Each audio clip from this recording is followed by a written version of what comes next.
Hello guys, সুজির দুধ পিঠে তো কীভাবে বানিয়েছি চলুন চটপট বানিয়ে নেওয়া যাক।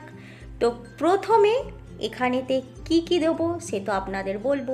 কড়াই নিয়ে নিয়েছি, কড়াই দিয়ে দিয়েছি একটু ঘিয়ের উপর দিয়ে দেবো একদম 1 কাপ এখানে সুজিটা একটু হালকা হাতে খুব ভালো করে নাড়াচাড়া করে নেবো।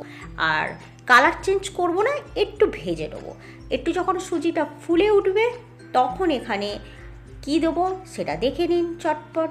তো এখানে আমি আর একটু ভেজে নিলাম, এবার আপনাদেরকে দেখিয়ে দিচ্ছি। দিয়ে দিচ্ছি দুধ, 2 কাপ এখানে আমি দুধ দিয়ে দিলাম। একটু পাতলা দুধ হলেও চলে যাবে, কোনো ব্যাপার না।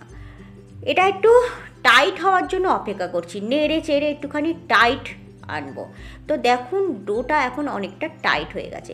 একটা পাত্রে এই যে ঢেলে রেখে দিচ্ছি, এখন পরে পরে এটা ঠান্ডা হোক, হালকা ঠান্ডা হোক, ঠিক আছে।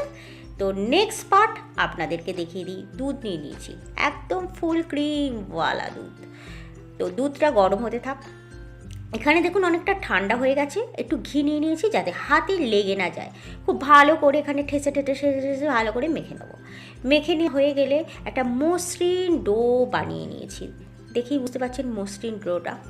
তো এবার দুধটা এখনও পর্যন্ত কিন্তু এটা গরম হয়নি, আস্তে আস্তে হচ্ছে। দেখুন উতলে উঠেছে, মানে ফুটে উঠেছে। এইভাবে যখন ফুটে উঠবে তখন এখানে দিয়ে দিচ্ছি ড্রাই ফ্রুটস। আপনাদের পছন্দ মতো যে কোনো ড্রাই ফ্রুটস দিয়ে দিতে পারেন। এই ড্রাই ফ্রুটস দেওয়ার পর দিয়ে দিচ্ছি কেশরের ধাগা, যদি না থাকে দেবেন না, আর কিছুই না। এবার এখানেও দিয়ে দিচ্ছি একটু ঝটপট দিয়ে দিলাম এলাইচির গুঁড়ো। একদম স্বাদটা খুলকে এসে যাবে, মুখে লাগবে স্বাদটা। তো ছোট ছোট বলসের আকারে এখানে বানিয়ে নিচ্ছি। আপনারা যে কোনো শেপ আপনাদের মনের মতো দিয়ে দেবেন।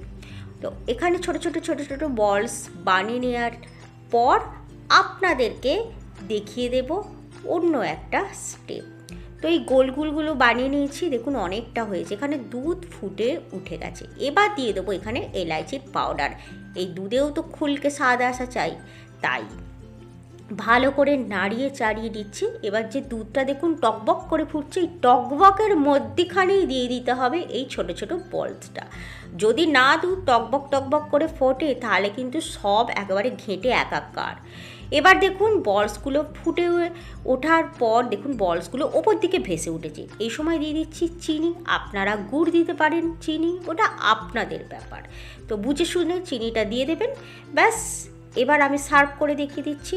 বলুন তো এই ঠান্ডার সময় এরকম মিষ্টি